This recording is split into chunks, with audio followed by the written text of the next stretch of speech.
Hello all and welcome to TVM Academy. This is RC number 62 of our free practice course VARC 100. If you are new to this channel, let me just tell you that these RCs are posted on our portal as tests, mini tests, 10-minute tests. You can sign up for this free course on our portal and access these RCs. It is recommended that you solve the RC first on your own and then watch this video for maximum benefit. The link to our portal is shared in the description of this video. Thank you. RC number 62. Let us begin. A quick synopsis of the passage first. So in the first paragraph, author tells us that cosmology was one of the three domains into which knowledge was divided. Philosophical inquiry was divided once. So cosmology was one of the three domains of philosophical inquiry. Second paragraph tells us that with the emergence of modern science, this partition became controversial and cosmology was passed on from philosophy to science, with the division between science and philosophy becoming more prominent. In the last two paragraphs, author tries to trace the origin of this conflict between science and philosophy. And he says the origin of this conflict between science and philosophy can be traced to an astronomical event, the supernova explosion of 1604, which led to widespread interest in science and undermining of philosophers' view on the subject. So basically, the passage tells us that cosmology was once a part of philosophy. Later on, the study of universe passed on to science, and one event had a special importance in this division between science and philosophy and conflict between the two. That event was supernova explosion of 1604. So this is the broad outline framework of the passage. To the questions now. Which of the following would the author of the passage most likely agree? Option A, the development of modern science should be credited with debunking superstitions of natural philosophy. The tone of this answer choice is problematic. Has the author appreciated modern science? Has the author maintained a positive attitude towards modern science? No, he has maintained a neutral attitude. The author of this passage merely acts as an informer, a reporter. What happened? How philosophy, became a marginal inquiry, a marginal pursuit of inquiry, and science became more prominent. How that happened? So this positive tone is problematic because we don't see that in the passage. Second, debunking superstitions of natural philosophy. Author has never said that philosophers were superstitious or philosophy was a superstitious domain for that matter. So this is also alien to the passage. Option B, the undoing of natural philosophy can be attributed, at least in some part, to the division in the first place of reality into philosophical subdomains. When you simplify option B, basically it says the three-part division of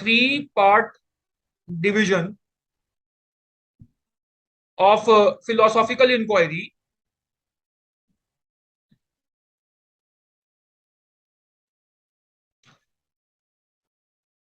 is partially responsible for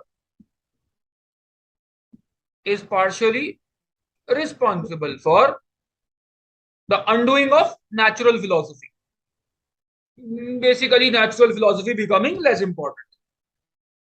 Could be the answer.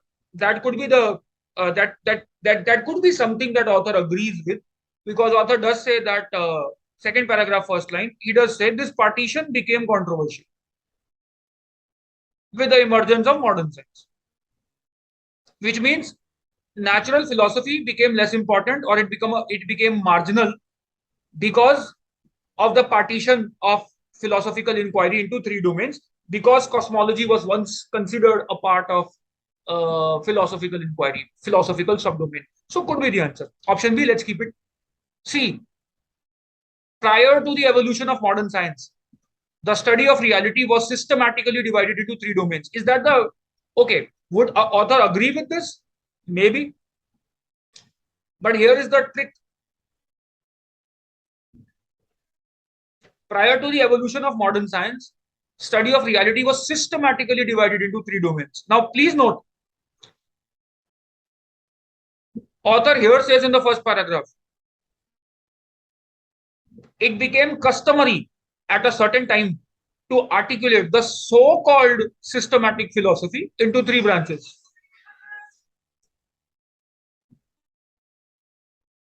The so-called systematic philosophy. What does that mean? The very use of this expression so-called suggests that author probably does not agree with this systematic division or this way of classifying philosophy into three subdomains. Author probably does not agree. That is why it says so-called. So people of that time, or philosophers or scientists or scholars of that time, probably thought of this three-part division as systematic. Author does not. He's saying so-called division. Others called the division systematic. Author probably does not. So we don't know whether author would agree with this statement. It's questionable. Option B is at least better than option C. Cosmology rightfully belongs to philosophy. Author has not taken any stand like that. So author does not say it rightfully belongs to philosophers or scientists. He is merely informing.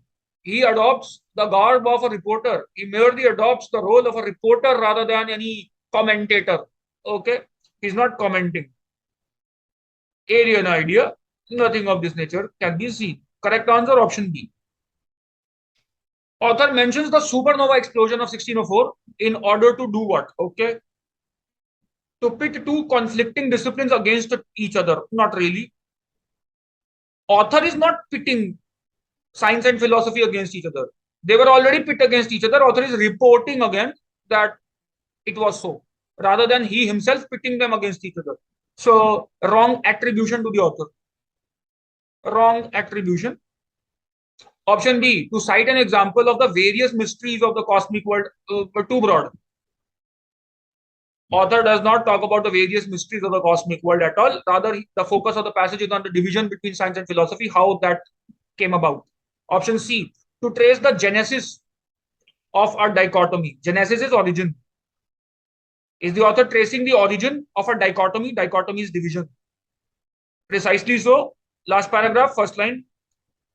One incident that could be seen as the germ cell of this conflict between science and philosophy was supernova explosion of 1604. Germ cell means origin or genesis. So yes, he mentioned supernova explosion of 1604 to trace the genesis or origin of the dichotomy between science and philosophy. To contradict the main point mentioned in the passage, author is not contradicting any main point. Basically, it is irrelevant. As a matter of fact, it is also somewhat contradictory. This is the main point, that supernova explosion of 1604 was the genesis, was the origin of the conflict between science and philosophy. So he's not contradicting the main point by mentioning 1604 explosion. Rather, he is specifying or coming to the main point. So this is contradictory in a sense. What is the primary purpose of the passage? Option A, give the history of supernova. No, to talk about the division between science and philosophy is the primary purpose of the passage. Science and philosophy. Not to discuss the history of supernova. Describe a shift in thought as a result of a natural event. Could be the answer. The natural event is 1604. Supernova explosion and shift in thought from philosophy to science. That could be the answer. Juxtaposed to opposing views. There are no opposing views here about supernova in particular, and that answer choice therefore is very narrow in scope. Supernova was just one explosion, and the topic of discussion is not that the people have the opposing views on supernova, but that science and philosophy came in conflict. They came at loggerheads because of a supernova explosion. So that part is missing in option C. The division between science and philosophy is missing in option C.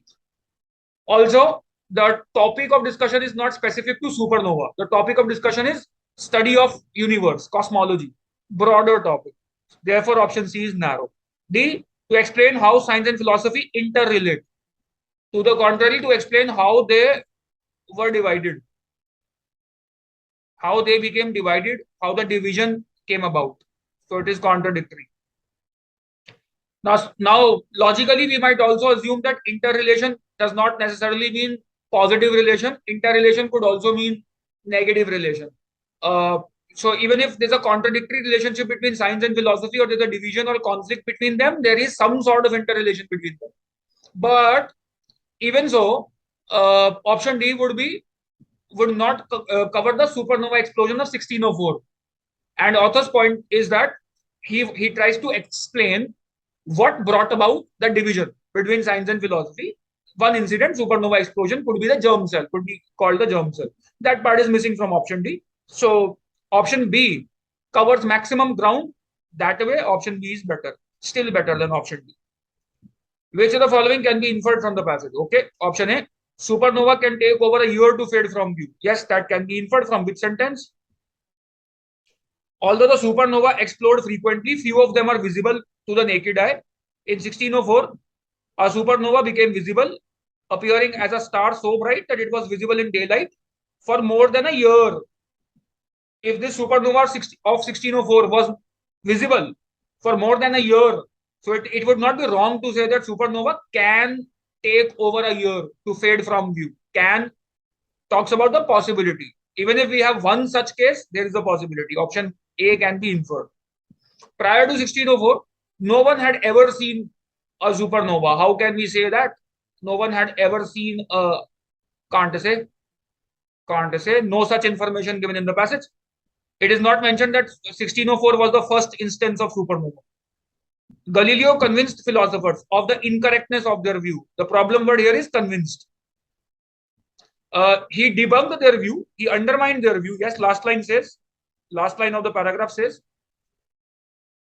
Galileo undermined the views of many philosophers. So basically, he rejected or he made their views weak. But were philosophers convinced of their incorrectness? We don't know whether philosophers accepted his views or not. Okay. So, alien idea beyond the scope of discussion. Option D, science and philosophy have never converged. To the contrary, prior to this 1604, they were one. The division happened only after 1604. That was the germ cell. So, of course, they converged at one point in time. Science was nothing. It was only philosophy, natural philosophy. Gradually, science evolved out of it, and they became, conflicting in nature. On only after 1604 incident. So D is contradictory to what the passage suggests.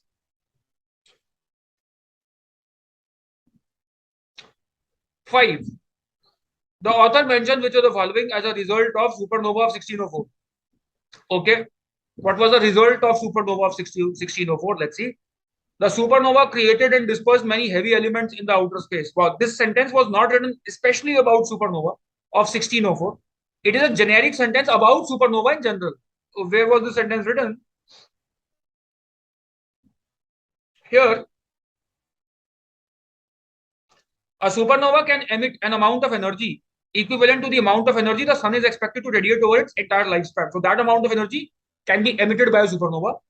Supernova generate enough heat to create heavy elements such as mercury, gold, and silver.